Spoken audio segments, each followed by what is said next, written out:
Well, good morning. Jesus is Lord, and Thank the Word. God. Come on, help me. The Word works. Well, we're still sitting out here on our beautiful front porch enjoying the blessings of God. What a gorgeous day. In fact, I've been watching the hummingbirds as they fly around to get the food that we've put out for them.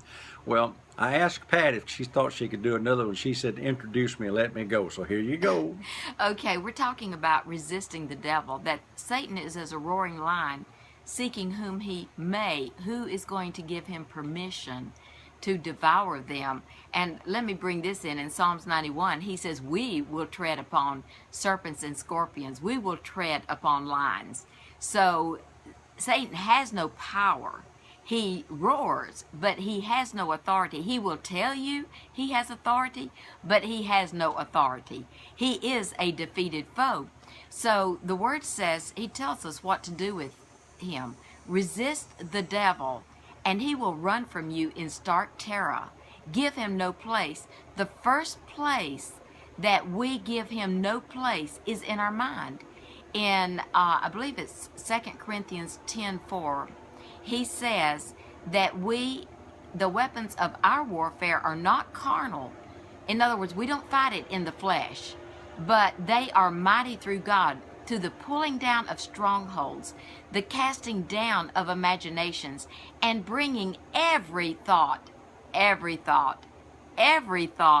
into the obedience of Christ, or into the obedience of what the Word says.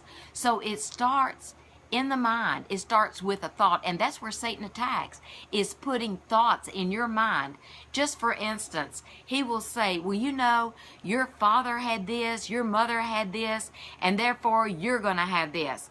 Right, no, you know, it runs in the genes. It runs in the genes. But It runs in the family. But I got new genes. That's I got new blood. Come on, preach. That's exactly right. Then you have to stop and say, no, wait a minute. I am in a new family. I am in the family of God. I'm in the household of faith. And in my family, there is no sickness or disease. There are no accidents in my family. You know, Satan will come along and say, oh, your children are going to do this or that. No, wait a minute. The angels had been given charge over them. I remember when each one of mine learned to drive, I went to Psalms 91 and I meditated on that, so that I had the faith to believe that they would not have any accidents, that God would protect them everywhere they went. So mainly you was resisting the devil. The devil in your mind. Now watch this. And in your minds where you cast down the imaginations, and that's the first place that you have to give him, help me, no place. Don't let him hang around in your mind. Just like we've got a screen door, actually it's bigger than that now, but that's to keep the junk outside. We'll put up the door of the blood of the Lamb, put the door of the Word of God over your mind, and don't let other people, the television, friends, neighbors, relatives, and the devil fill your mind with a bunch of unbelief. And our time's gone. You got a couple of minutes here. Okay, you have to make every thought line up with the Word of God, and to do that you make the decision, I am going to think like the Word says. You know, to do that, you have to go to the Word and line up every thought with what does the Word say about this. Just for instance, you know, people say, well, I have a problem sleeping. Well, the Word says he gives his beloved sweet sleep.